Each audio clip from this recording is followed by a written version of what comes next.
The Jack Benny Program, presented by Lucky Strike. To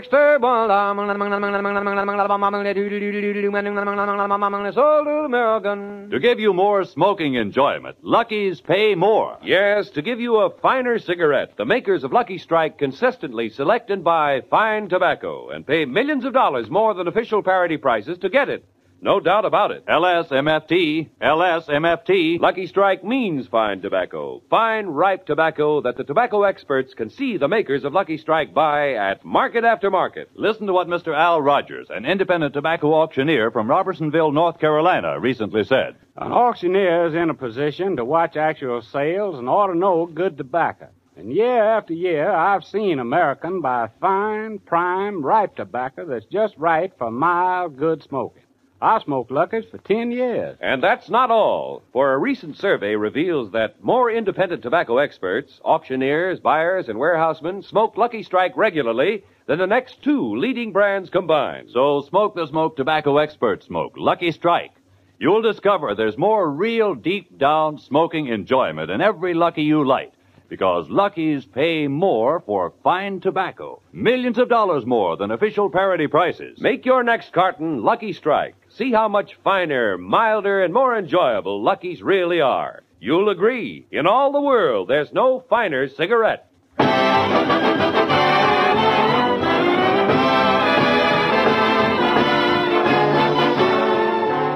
The Lucky Strike program, starring Jack Benny, with Mary Livingston, Phil Harris, Rochester, Dennis Day, and yours truly, Don Wilson.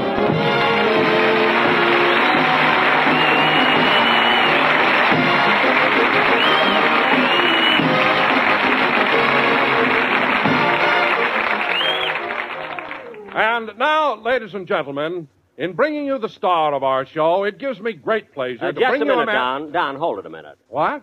Don, today, instead of you introducing me, I'm going to introduce you. Me? Yes, Don. Ladies and gentlemen, today not only marks the anniversary of Don Wilson's 25th year in radio, but it also commemorates his 16th year with me. So, Don, take a bow.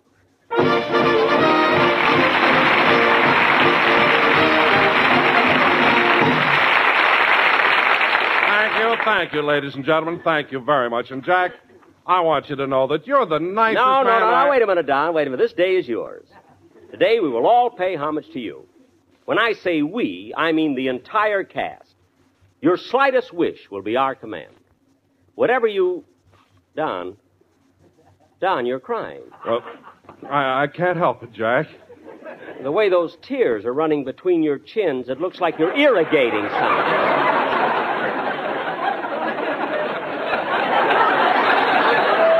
Now, Don, please stop sniffling. But I'm all right now. I just couldn't help getting emotional when I realized that you've been with me for 16 years. No, Don. Don, you've been with me. To think that I came on this show when it was down, and because of my personality... And because of my personality and showmanship, I raised it to the pinnacle of success. Don. It wasn't easy. The hurdles were many. There were battles to be fought. But I faced them and brought us through to ultimate victory. I don't know, to hear him talk, you think I was the Navy and he was the Air Force.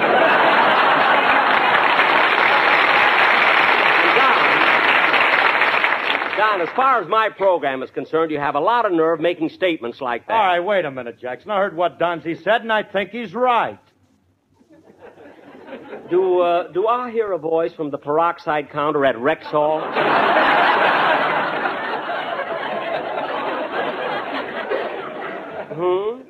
You heard me, Duncan. Duncan? You want to go back to Clyde? No. Duncan is all right. No, Duncan is all right. I don't mind. You're going to settle for Dunk, huh? Yeah, that's right. Sure. Well, listen, Duncan. Don came with this program when it was down, and he brought it all the way up Now, just a minute, Phil. Wait a minute. Hold it a minute. The only time this program was down was when we broadcast from under a table for your convenience.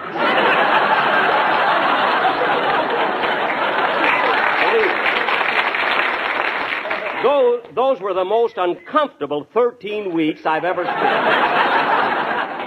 Yeah, and you can stop with that, too, Jackson, because it may interest you to know that I, Phil Harris, after due deliberation, have decided to go on the water wagon.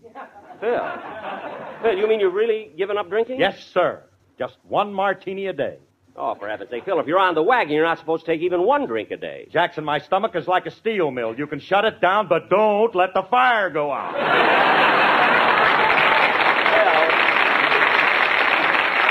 Phil, you can stop drinking now, and your stomach will smolder for the next 20 years. Believe me. Okay, Jackson. Now you've had your little fun. But since today is Don's silver anniversary in radio, the boys in my band have got something for him. Here it is, Donzel. Well, gee, thanks, Phil. What is it, Don? What is it? Well, wait till I unwrap it. Oh. Oh, Jack, look at this. A diamond-studded cigarette lighter. Yeah, I'm glad you like it, Donald. My boys went through a lot of trouble to get it. Well, Phil, that's a beautiful lighter your boys got for Don, but you'd think it could be wrapped a little better. Who did it? The owner of the store. The owner of the store, huh? I could have wrapped it better than that. Not with your hands up over your head.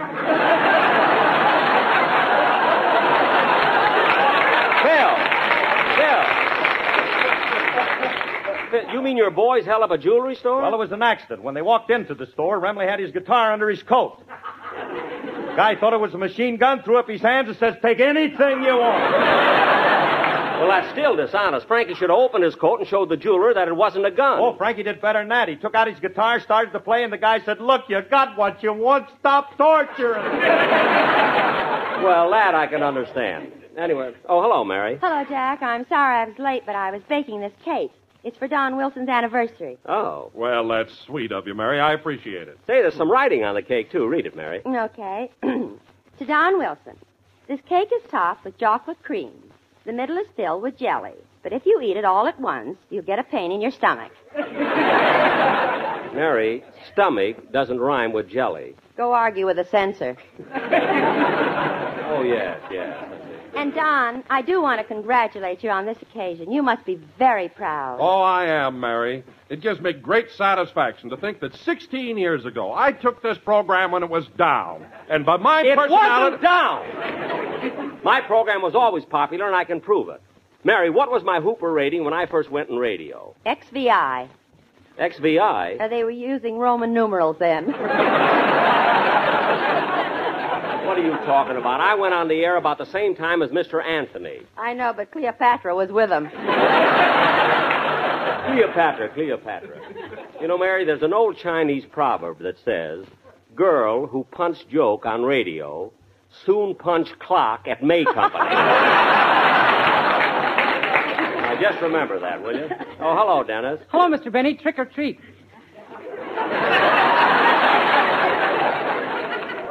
Trick or treat? Dennis, Halloween isn't until tomorrow. You're a day early. I am? Certainly. Oh, boy, will my mother have the laugh on me. Why? I put a snake in her girdle. A snake in her girdle? Dennis, that doesn't even make sense. Yes, it does. It was a garter snake.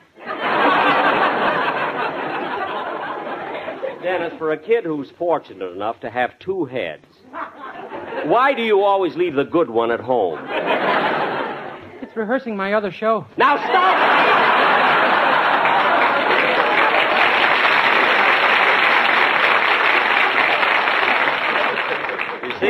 You see, Mary, you can't talk to that kid without getting a silly answer. Well, look, Jack, if you don't want any more crazy answers, just tell him to sing his song, and that's all. I wouldn't tell him a thing. You tell him. Okay. Dennis, it's time for your song. What's it going to be? Stomach high. Dennis, that's bally high. Go argue with the censor. Look, kid, will you stop making up jokes? Now, what are you going to sing? The Last Mile Home. All right, let's have it. Oh, you're just mad because I know you're the walking man. Yes. Now, go ahead and sing.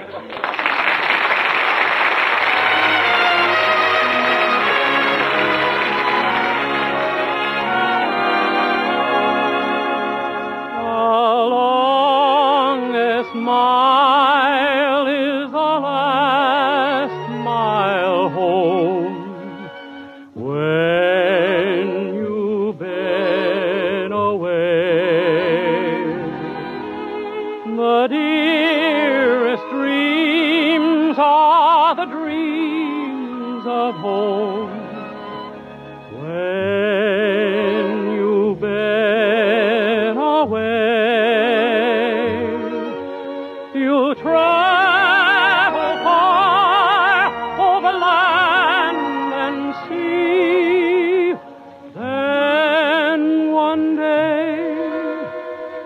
as clear as can be.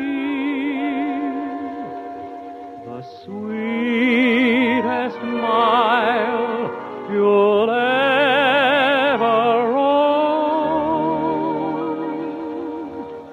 is the last mile home.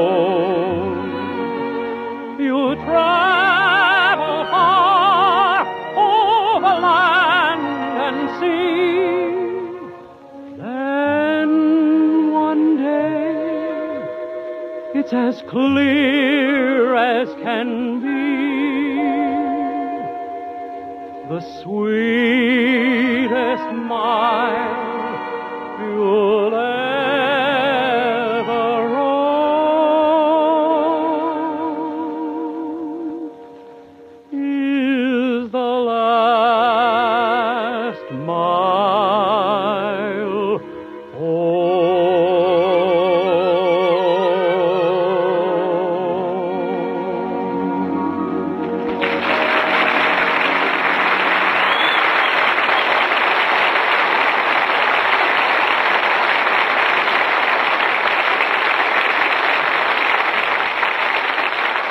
That was very good, Dennis. Very nice. But, Dennis, don't you think that since this is Don Wilson's 25th year in radio, you should have dedicated your song to him? To Don? Yes, you see, in his honor, we're calling this Don's Day. Gee, I can hardly wait till I've been in radio 25 years. Then it'll be Dennis Day. Yeah. Dennis Day. Now, Don. Yes, Jack. In honor of your silver anniversary in radio, I'm going... Oh, excuse me. Hello? Hello, Mr. Benny. This is Rochester.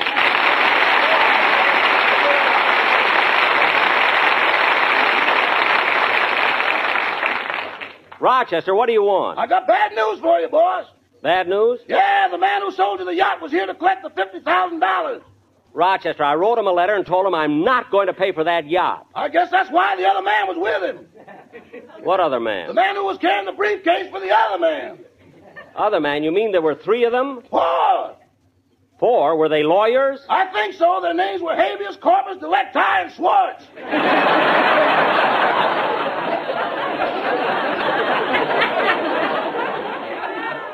What? You'll hear them all on CBS this fall.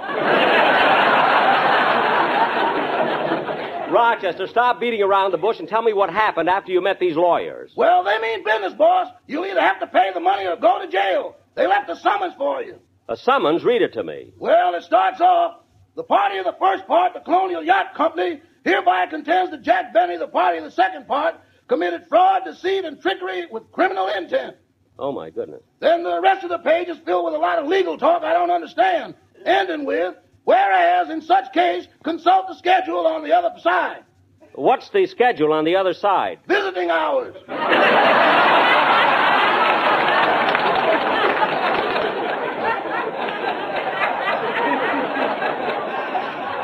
Rochester, this is serious. Are the men still there? No, they left about 2 hours ago. Then why didn't you call me sooner? I was busy packing your clothes. What? You'll find some seasick pills in your pocket. Seasick pills? It may be Alcatraz. They ain't gonna take you on the Queen Mary.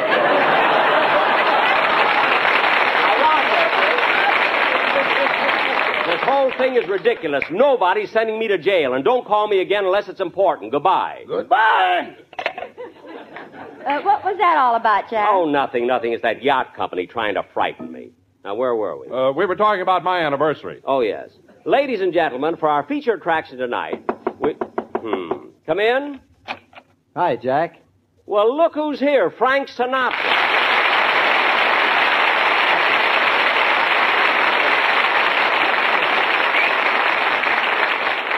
Say, I hope I'm not interrupting anything. Not at all, Frank, not at all. It's good to see you, Frankie. It certainly is, Frank.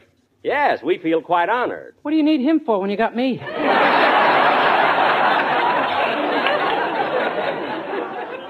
Dennis, believe me, the fact that Sinatra's here is no reflection on your ability. It isn't, Mr. Benny? No, kid. You see, I'm glad Sinatra's here because he's one of the greatest singers in the country. Frank, I was supposed to read that. I know, Jack, but when I see a line like that in the script, I like to stroke it a while. Oh. So he's one of the greatest singers in the country, huh? Yes, he is. How many shows has he got? 1. Ha! Dennis, be quiet. Tell me, Frank, when did you get back from the East? Last week, Jack. I would have been back a little sooner, but I was on one of those local trains, and it stopped at every town. Oh. Going through New Jersey, we stopped at Newark, Passaic, Red Bank, Plainfield, Elizabeth, Say, Hoboken. Frank, Yes? if you stopped in Plainfield, maybe you saw my sister Babe. No, I didn't, Mary. In fact, I didn't even get off at Plainfield. We just stopped there for 5 minutes to take on a new engineer. That was Babe. Oh, then that explains it. Explains what? It's the first time I ever saw a pair of overalls with a plunging neckline. Look, I'm sure there are other things that we can discuss besides the adventures of Casey Livingston. I'm sorry. Say, Jack, I meant to ask you, how do you feel since you came home from the hospital? Oh, I'm fine now, Frank. Really okay. I'm glad to hear that. But, you'll never have to go to the hospital again if you take care of yourself like I do. Like you do? Well, yes, Jack. My system of keeping healthy is very simple. I get up bright and early every morning, take 15 minutes of exercise, and then they bring me a large glass of orange juice. What a workout. Workout? Drinking a glass of orange juice? Who drinks it? I swim in it.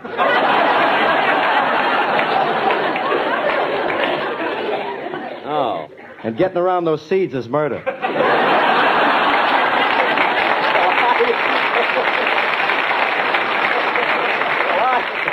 I wouldn't know. Yes, sir. And then I take 10 minutes of deep breathing exercises. That's the way I've developed my chest to what it is today, you know. Oh, I see. And, Frankie, what is your chest measurement normally? 34 inches. And what is it expanded? 32. Wait a minute, how come your chest is 2 inches smaller when it's expanded? I don't know. I must have a slow leak somewhere. Well, that I can't understand at all, including my lead line. Oh, slowly. Oh, that's funny. Down.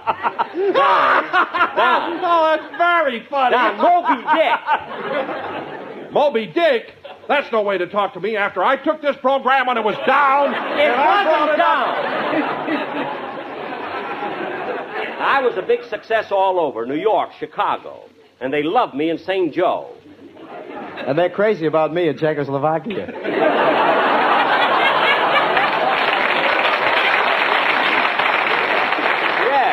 Yes, I read about it. Anyway, Jack, you shouldn't be so hard on Don. After all, he is celebrating his silver anniversary in radio. That's beside the point, Frank. Say, how did you know this was his silver anniversary? Why wouldn't I know? Don's the announcer on my Lucky Strike program, Light Up Time. That's right, Jack. I broadcast with Frankie 5 times a week. Gosh, Frank, I didn't realize you were on 5 times a week. A half hour each program? No, 15 minutes. Ha! Dennis, keep quiet.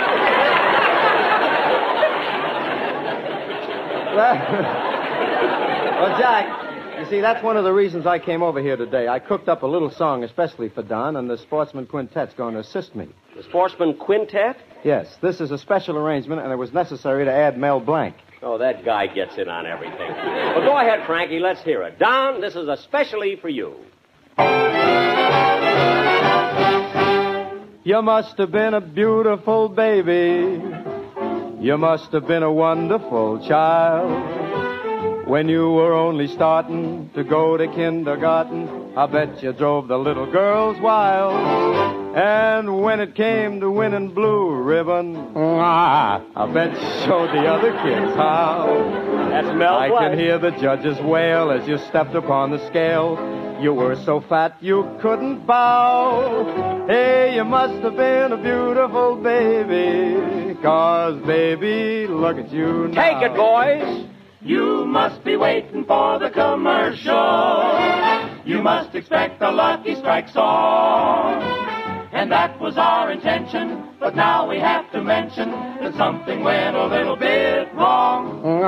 We couldn't find the rhyme for tobacco, the words that Speedy Riggs would allow. We tried everything you see, even LSMFT. We thought that would work somehow. So we guess we'll have to skip the commercial and light up a Lucky right now. Okay, I'll join you. Let's light a Lucky right now. You know they pay more. Let's light a Lucky right now.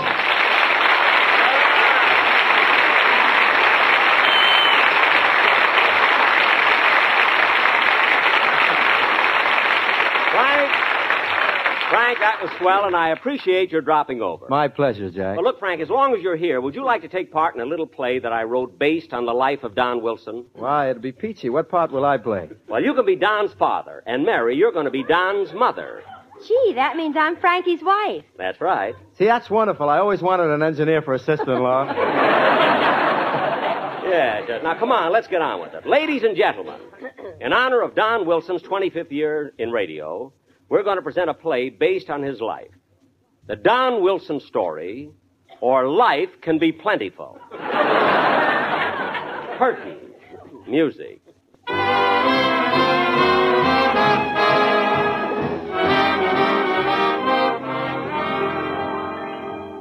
Our story opens in Denver, Colorado, many years ago. The stork has just delivered a precious bundle to the home of Mr. and Mrs. Donald C. Wilson, Sr.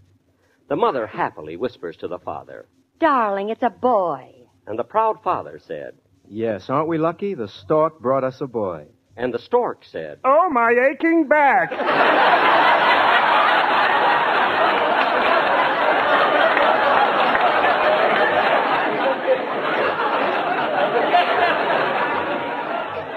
As the proud parents leaned over the crib looking at their newborn son, the baby said, 3 days later, the baby said, I want a T-bone steak. He was developing slowly. The next day, a friendly neighbor dropped in to see this little bundle of joy. Hey, you must be the happiest couple in Denver. Let me see the little fellow. There he is in his crib. Isn't he a chubby baby? Ooh, is he?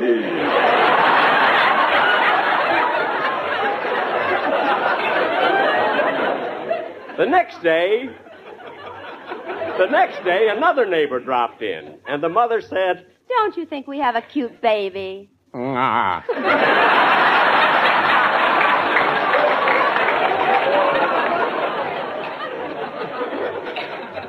And the following day, the sister-in-law dropped in.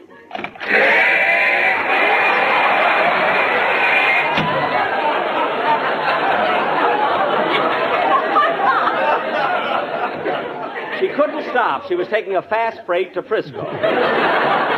Later that evening, the proud father was trying to put little Donald to sleep.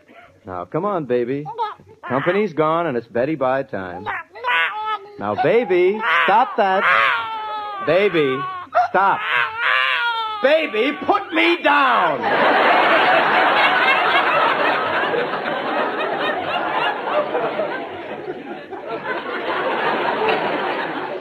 You better let me have him, dear. All right, darling. Now, Donald, close your little eyes and Mommy will sing you to sleep.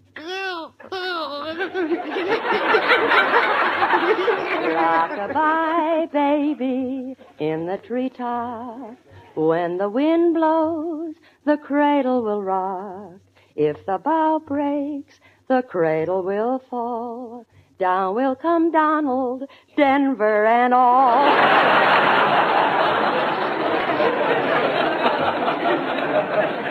Look, dear, he's asleep. When Donald was 6 years old, they sent him to school.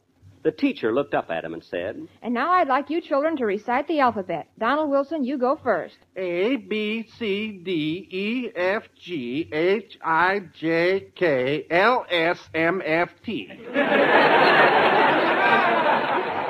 That's correct, Donald. The teacher used to work for the Board of Education, but Lucky's paid more.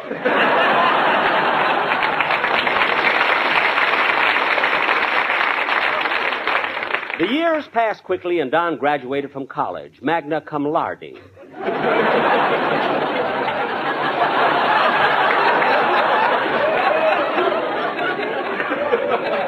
He went out to seek his fortune in radio. It was tough for him to get a job. First, he applied to that famous comedian, Fred Allen. I think this is the street Mr. Allen lives on. I'll try this house. Howdy, Bob. Pardon me, sir, but I'm looking for Fred Allen. You mean the fellow who's as corny as Kansas in August? Yes? Never heard of him. He tried the next door. Ah, what's going on here? Now, what are you doing? How do you do? How do you do? Well, pardon me, sir, but I'm looking for Fred Allen. You mean that fellow with the Blarney Stone under each eye? Yes? Never heard of him. He tried the next door. Yes? Pardon me, sir. Are you Fred Allen? I would answer that, but I have no place to put all the prizes.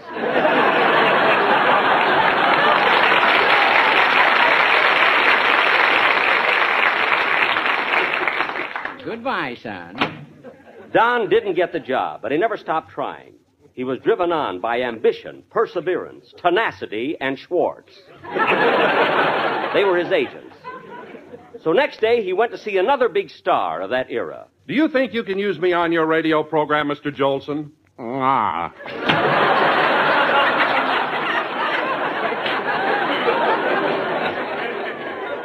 Then Donald left New York and came to Hollywood to seek his fortune. Babe drove him out. When Donald arrived in Hollywood, he lost no time in making an appointment with the greatest comedian that the world has ever known. A star whose position in the entertainment world has never been challenged.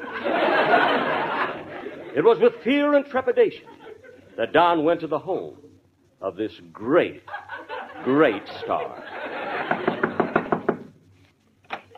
Yes?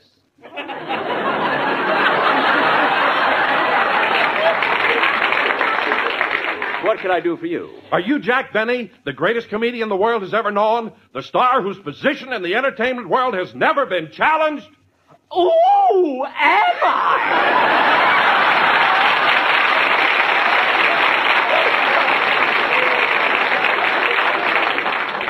So Don Wilson came to work for me, and he has been my announcer ever since.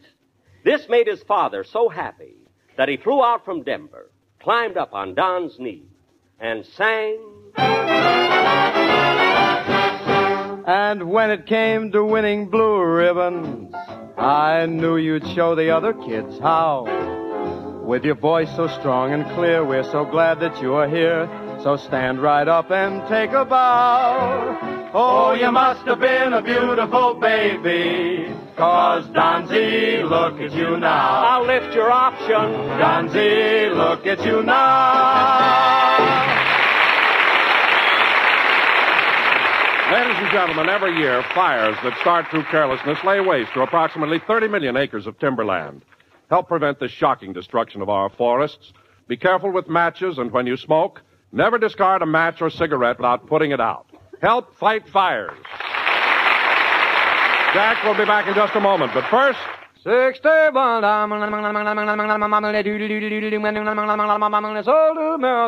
To give you a finer cigarette, Lucky's pay more. Yes, at the tobacco auctions, Lucky Strike pays more for fine tobacco. Millions of dollars more than official parity prices. And if you could stand in one of the great tobacco warehouses, you'd see plenty of action and excitement. You'd see basket after basket of tobacco go on sale. You'd hear the chant of the auctioneer as he sings out the bids. And as a basket of particularly fine, light, ripe leaf is offered, as the price hits the very peak bid, again and again, you'd hear... And another basket of mild, mellow tobacco goes to Lucky Strike to make sure you get more, far more, smoking enjoyment from every Lucky you light. Yes, LSMFT, LSMFT. Lucky Strike means fine tobacco, and in a cigarette, it's the tobacco that counts. So smoke that smoke that's famous for fine tobacco, Lucky Strike. Yes, light up a Lucky, and you'll be convinced Luckies are a truly finer, milder, more enjoyable cigarette. Make your next carton Lucky Strike. Be sure to hear Thank you, Dennis Frankie Day and a day in the Sinatra, life and of goodbye, Dennis everybody. Day. Stay tuned for the Amos and Andy Show, which follows immediately. This is CBS, the Columbia Broadcasting System. You've been listening to the OTR Gold Network. Find more classic radio at otrgold.com.